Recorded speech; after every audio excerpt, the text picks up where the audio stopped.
আসসালামু আলাইকুম দর্শক, সবাইকে অনেক বেশি স্বাগতম আমাদের বিউটি অ্যান্ড লাভলি চ্যানেলে। দর্শক, আজ তোমাদের সাথে শেয়ার করব দুইটি প্রোডাক্টের রিভিউ এবং সেই দুইটি প্রোডাক্টই তোমাদের সাথে আমি ব্যবহার করে দেখাবো যে তোমরা কিভাবে স্কিনের পোর ক্লিনজার করবে, কিভাবে স্কিনটাকে গ্লোয়িং করবে এবং ঘরে বসে কিছুটা ফেশিয়ালের মতো তোমার স্কিনটাকে ঝলমলে করবে। সো আজকের কিন্তু দুইটি প্রোডাক্টের যে রিভিউ তোমরা এখানে দেখতে পাচ্ছ, দুইটি প্রোডাক্ট। প্রথমত আমি এখানে তোমাদেরকে প্রথমেই যেটা দেখাবো সেই স্টেপটি হচ্ছে তোমরা কিভাবে স্কিনটাকে প্রথম যে স্টেপ সেটি হচ্ছে পোর ক্লিনজিং। পোর ক্লিনজিংয়ের জন্য আমি এখানে প্রিটিকোর কোম্পানি পিলিং জেল নিয়েছি। পিলিং জেল আমাদের স্কিনের পোর ক্লিনজিংয়ের জন্য অনেক ভালো কাজ করে থাকে। এটা হচ্ছে একটি স্ক্রাবার, যেটা হচ্ছে কোনো ধরনের ক্ষতি ছাড়া আমাদের স্কিনের কোনো ধরনের ক্ষতি বা স্কিনের জ্বলাপোড়া ছাড়া বা স্কিনের সেন্সিটিভিটি যাতে না হয় সেক্ষেত্রে কিন্তু আমরা পিলিং জেল ব্যবহার করে থাকি।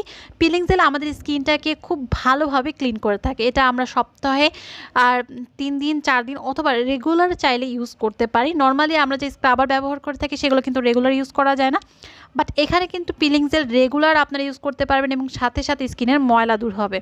এখানে যে আমি পিলিং জেলটি ইউজ করছি সেটা আপনারা দেখতে পাবেন যে সাথে সাথে কিন্তু স্কিনের যে ময়লাটা রয়েছে সেটা কিন্তু উঠে আসবে।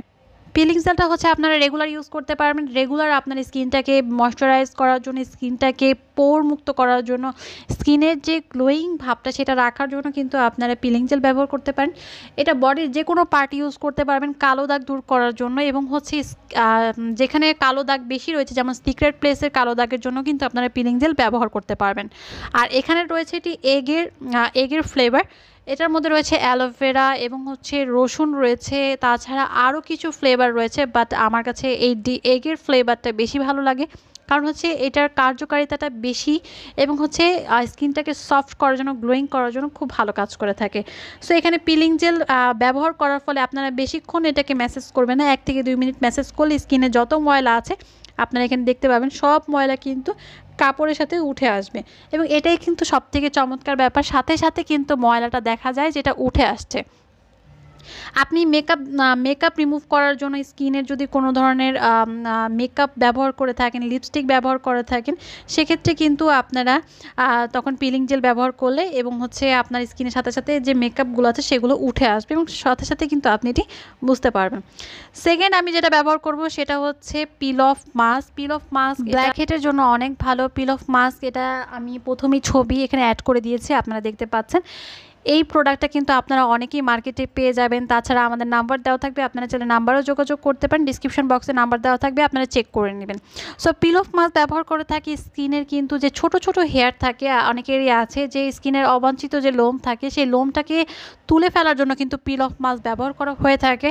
পিল off mask normally black head এবং স্কিনের হোয়াইট হেড দূর করার জন্য খুবই উপকারী একটি প্রোডাক্ট। আর তাছাড়া ছেলে এবং মেয়ে উভয় ব্যবহার করতে পারবে। বিশেষ করে ছেলেদের স্কিনে অনেক বেশি ব্ল্যাক হেডের প্রবলেম থাকে, তারা কিন্তু এটা নির্দ্বিধায় এই প্রোডাক্টটা ইউজ করতে পারে এবং এটা খুবই ভালো। কিন্তু আমি একটা জিনিস বলবো, সেটা হচ্ছে সেন্সিটিভ স্কিনের জন্য পিল অফ মাস্ক না ব্যবহার করাই ভালো। যাদের স্কিনে র্যাশ হয় এবং যাদের স্কিনে অ্যালার্জির প্রবলেম আছে তাদের জন্য বলবো পিল অফ মাস্ক ইউজ না করতে। আপনারা এখানে দেখতে পাচ্ছেন আমি শুধুমাত্র নাকে এবং থুতনিতে ব্যবহার করব।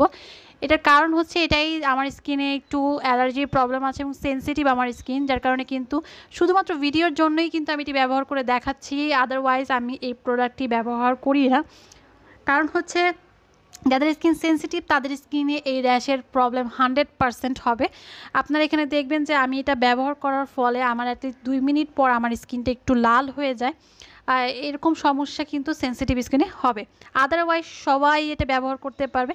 আমার স্কিনে অ্যাকচুয়ালি এই প্রবলেমটা হয়, অনেকের স্কিনে এটা নাও হতে পারে। যদি হয়ে থাকে তারা যা কাজটি করতে হবে সেটা হচ্ছে এটি পিল অফ মাস্ক ব্যবহারের পরপরই স্কিনে ঠান্ডা বরফ বা আপনারা অ্যালোভেরা জেল ব্যবহার করতে পারেন, যাতে করে স্কিনে কোনো ধরনের র্যাশ না হয়। সো এখানে দেখতে পাচ্ছেন আমি শুকিয়ে গিয়েছে, আমি উপরে নিচের দিক থেকে এটা তুলবো যাতে করে স্কিনে চাপ পড়ে এবং যাতে করে স্কিনের যে ব্ল্যাক হেড রয়েছে সেটা যাতে উঠে আসে। সো এটার পাশাপাশি কিন্তু আপনার স্কিনে নাকের এরিয়াতে যদি কোনো ছোট হেয়ার থাকে সেটাও কিন্তু এই পিল অফ মাস্ক দ্বারা উঠে আসবে। সো এখানে আমি যেই পিল অফ মাস্কটি ব্যবহার করেছিলাম সেটা ছিল অ্যালোভেরার, যাতে করে স্কিনটা সুদিং থাকে, স্কিনটা ময়শ্চারাইজিং থাকে এবং স্কিনের কোনো ধরনের যাতে সেন্সিটিভিটি যে প্রবলেমটি আমি বলেছিলাম সেটা যাতে কোনো ধরনের ক্ষতি না হয়, যার কারণে কিন্তু আমি অ্যালোভেরা ইউজ করেছি। সো গাইস, তোমরা দেখতে পাচ্ছ আমার স্কিন কিন্তু আগে থেকে অনেকটা বেটার লাগছে। সো তোমরা যদি স্কিনটাকে ক্লিয়ার এবং সুন্দর রাখতে চাও, তোমরা কিন্তু ঘরে বসেই এই ধরনের ফেশিয়াল করতে পারো, যাতে করে তোমাদের স্কিনটা ঘরে বসেই তোমরা ক্লিন এবং হচ্ছে গ্লোয়িং রাখতে পারো। সো আজকের ভিডিও আমি এখানে শেষ করব। যদি ভিডিও ভালো লেগে থাকে অবশ্যই ভিডিওটি শেয়ার করবে বেশি বেশি এবং আমাদের চ্যানেলটি সাবস্ক্রাইব করবে, ভিডিও লাইক করতে ভুলবে না এবং হচ্ছে এই দুইটি প্রোডাক্ট তোমরা বাইরে খুঁজে দেখতে পারো, বাইরেও তোমরা পেয়ে যাবে। সো আমি আজকের মতো এখানেই বিদায় নিব। সবাই ভালো থাকো, আল্লাহ হাফেজ।